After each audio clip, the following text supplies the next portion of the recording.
o caminho. E começaram, o Fernando de Noronha, que tinha muito dinheiro, começou a trazer cristãos novos para plantar cana-de-açúcar no Nordeste, para exportar açúcar para Portugal e dar tudo para o rei. Dava 20% de lucro para o rei. Foi uma negociação para Dom Manuel, Dom João III, etc. E aí o que acontece? Quando foi em 1591, ou seja, 91 anos depois do Brasil descoberto, vem o primeiro inquisidor. Havia judeu aqui praticando, voltando ao judaísmo, porque era uma colônia, estava distante. E aí é fundado aqui no Brasil os inquisidores, o Tribunal de Santo Ofício chega ao Brasil através de Furtado de Mendonça, que foi o primeiro inquisidor brasileiro. E aí começam-se os processos de delatações, de denúncia, e aí você vai chegar à triste história que o museu mostra, milhares de brasileiros mineiros estão lá com seus nomes, suas famílias queimados nas fogueiras da Inquisição. O Brasil teve Inquisição e tortura e fogueira ou só Inquisição? O Brasil só teve... a Inquisição no Brasil para a Europa? Não, o Brasil nunca teve execução nem tribunal de Santo Ofício para corte para julgar, não. O denunciado, acusado, ele era deportado para Portugal. Exemplo de uma família muito famosa, Branca Dias, na Bahia, o Antônio José da Silva judeu, tem até filme sobre ele, né? Muito importante, a família toda foi queimada. Isso em Portugal? Em Portugal. Era um brasileiro do Rio de Janeiro, Minas Gerais, da Bahia. Mas por que parte dessa história da Inquisição foi omitida numa certa época? Tolerância religiosa, a igreja, o Estado. Hoje nós podemos falar isso porque nós não estamos mais em um sistema fechado, exatamente. Então eu tenho liberdade para falar. Mas hoje a Igreja Católica, eu estou aqui não para denunciá-la de hipótese nenhuma, pelo contrário, a Universidade Católica que mais nos apoia com o museu. Não, e aliás é o seguinte, o Papa Francisco, nós ecoamos aqui o discurso dele em muitas coisas, né? Que é um homem que parece que realmente está assim, mantendo um posicionamento de acordo mais com a palavra de Deus em muitos aspectos, né? E se tomara que ele continue assim, que o Papa João Paulo II, ele pediu perdão pela Inquisição lá em Israel, quando ele visitou, ele pôs até um papelzinho no muro e tal. Mas uma coisa é falar do perdão, outra coisa é mostrar o perdão, né? Quer dizer, então agora nós queremos que o Papa realmente ele faça um trabalho de reconhecimento. Inclusive, não é que você vai me achar muito prepotente, mas eu mandei o convite para ele vir a Belo Horizonte conhecer o museu agora nessa visita dele em julho. Quem sabe ele não vem? Ele é bem popular, né? Pode ser, porque eu tive acesso a ele através de um cardeal, que é amigo nosso, e lá da Áustria, então eu convidei. E ele conhece a Inquisição porque ele já leu sobre isso na Argentina. Então nós temos contato com eles e tal. Então, está até um convite, é muito hipótese remota. Mas, então, o que nós queremos? Queremos que o Brasil foi intolerância religiosa, a igreja e o Estado era um, tá certo? Quer dizer, a Inquisição teve um detalhe importante, a corte, o júri, a denúncia, a execução, era o próprio Estado, a igreja e o Estado era um. Entendeu? Por isso que o Papa tinha tanta influência com os reis ibéricos. E o Tribunal de Santo Ofício pertencia a Roma, mas era o tribunal da corte, que julgava assassinos, julgava crimes, também de outros crimes, a lei da Inquisição. E isso é uma das causas, quer dizer, a igreja e o Estado, eles abafaram, não quiseram falar, porque isso aí, sempre executar alguém na fogueira não é uma coisa muito... Denigria de fato a imagem. Pastor, eu queria até perguntar algo que até o Magno Fernando coloca aqui também, dizendo que... Cadê aqui? Perdão, perdi. Aqui sobre a punição. Ele está falando que quem inventou a tortura, obviamente, não foi a Inquisição. Essa tortura vem de muito tempo atrás, inclusive da Idade Média, onde a tortura era algo completamente praticado. Ela era praticada como forma de confissão, e era muito comum na época. Eu queria que você falasse um pouco sobre a tortura. Uma das coisas que mais choca quando você ouve Inquisição, aliás, na matéria inteira do Marcos Vilar, aliás, uma excelente matéria, a gente choca muito quando a gente vê os instrumentos de tortura. Eu queria que você falasse um pouco o porquê dessas torturas. O porquê da tortura. Primeiro, qual é o nome dele? Magno Fernando. O Magno está certo. Essa tortura já vem desde o século XII, tá? Do século XI, século XII. Agora descobrimos até o século VII, apareceu lá na Espanha, uma tortura já naquela época.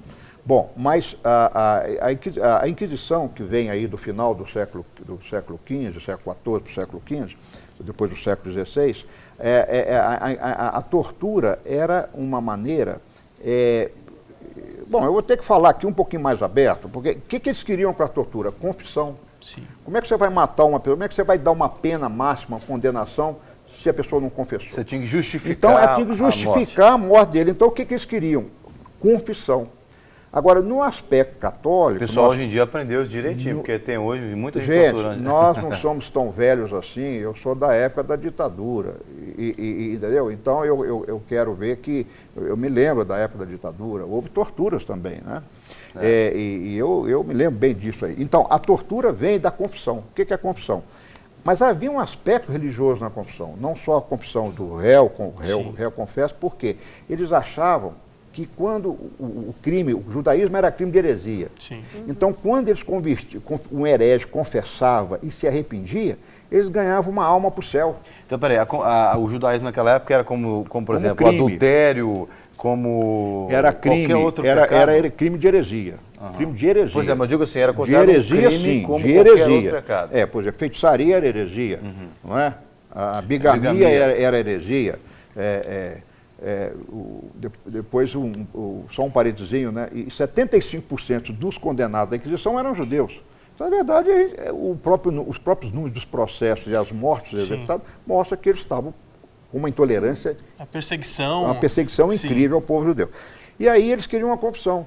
E quando o réu confessava, tínhamos que matar logo, porque senão ele voltava a praticar a heresia de novo. Então, ele confessava para ir para o céu, Para teoricamente. ir para o céu, porque eles pegavam até na Bíblia, vamos pôr esse povo no céu de uma vez.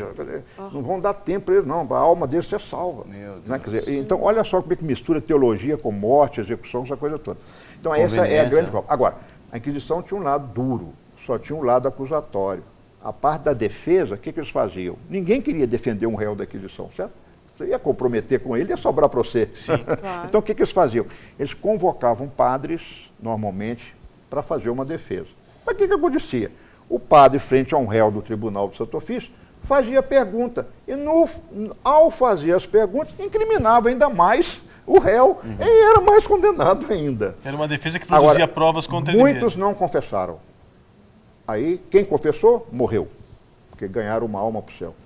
Quem não confessou, morreu, que a tortura foi e levou à morte. A tortura decepava a coluna cervical, a coluna lombar, a pessoa morria asfixiada de espremer, como mostrei lá o potro, né? Aquela cama que apertava o tronco da pessoa, e ele morria com falta de ar. E morriam porque não confessavam, e aumentando o grau de tortura, querendo extrair do réu a confissão. Mas qual o sentido dessa tortura? Tem algum outro lado? Era simplesmente porque eles queriam matar ou porque eles também queriam torturar? Qual que é o motivo principal?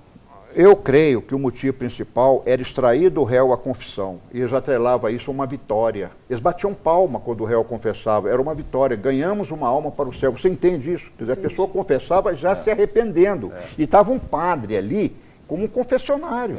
Comendando então ele dava ali, não vou dizer extremunção, mas ele dava ali, talvez sim, a claro, benção ali a benção. Eles dizem que é encomendar. Vai para o céu na marra. Vai para o céu direto, irmão, sobe logo. Mas olha, a situação é muito séria, porque os livros não contam isso até hoje, mas eu acho que hoje nós estamos vivendo um clima que o povo precisa se arrepender disso. E nós, como cristãos também, né, não só eu como judeu messiânico, mas como cristão que faço parte do corpo de Cristo, preciso se arrepender.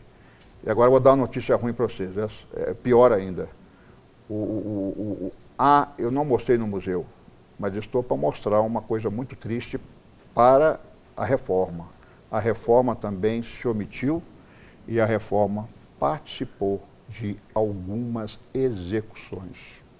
A gente sabe que existe alguma situação da reforma que não então, isso foi, nós estamos ainda pesquisando, não queremos anunciar isso, mas descobrindo, principalmente da linha calvinista, houve execuções. E também por ser judeu, assassino de Cristo, quer dizer, há toda aquela a teologia da intolerância. Né? Israel como povo escolhido, então não é nada, vocês mataram o Cristo porque Judas era judeu, aquela teologia que nós conhecemos muito bem. Né? Agora, essas coisas todas estão disponíveis lá no museu, inclusive essa pesquisa que vocês estão fazendo agora com relação à reforma também, tudo isso está lá disponível no museu? O museu vai mostrar então os aspectos da Inquisição, a parte artística, né? Nós temos lá gravuras originais de Bernardo Picard, que é da época, um gravurista da época.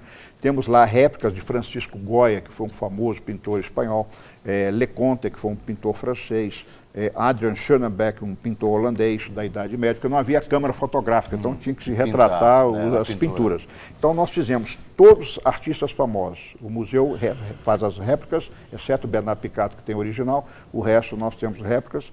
Tem a parte educacional, a parte da inclusão social que o museu combate a intolerância e alertando a sociedade os riscos que advindos de uma intolerância religiosa. Aliás, tema para um outro programa, que é a questão da intolerância religiosa, que hoje, na minha opinião, está tão séria quanto na época da Inquisição. Claro. Só não tem fogueira, literalmente falando. Só não Mas tem... mata com bomba, mata com explosões, mata de outras maneiras.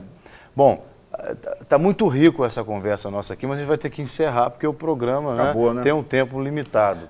Mas o pessoal que quiser, isso que eu pedi a produção para colocar aí, o endereço do museu, né, você quer conhecer um pouco mais da sua, saber se você tem parente, né, que você pode ser um descendente judeu. Eu estava aqui fazendo a minha pesquisa aqui com eles, né, saber se eu tenho. Temos lá computadores que contêm sites que pesquisam os sobrenomes. Não é garantia, não podemos. Sobrenome não diz nada. Você pode ter o sobrenome Costa, muitos judeus que foram condenados com o nome Costa, mas outros nunca foram judeus, por também o sobrenome Costa. Mas são evidências, quer dizer, a pessoa quiser saber a genealogia, nós não fazemos genealogia, mas informação. A questão do nome também fica um pouco mais difícil de identificar, porque eles mudavam os nomes quando vinham para o Brasil, também, etc. Né? Mas a gente agradece muito. Mas está lá no bairro Ouro Preto, né? Aqui pertinho, né? O bairro Ouro Preto. Onde eu estou com o meu dedo, aquele é o seu site. Cândido Neves, Museu da Inquisicão, né? Aí, inquisicão.org.br, né? Na rua Cândido Neves, ali, aberto diariamente das 10 às 16. Tem uma taxa para entrar ou a entrada franca? Como é que é? Tem uma taxa para manutenção? Tem uma taxa para manutenção de R$4, meia entrada, R$8 a inteira, né? Super barato. E os colégios estão agendando. Então hoje nós temos mais faculdades, colégios, trabalho mais, fazemos mais com os estudantes.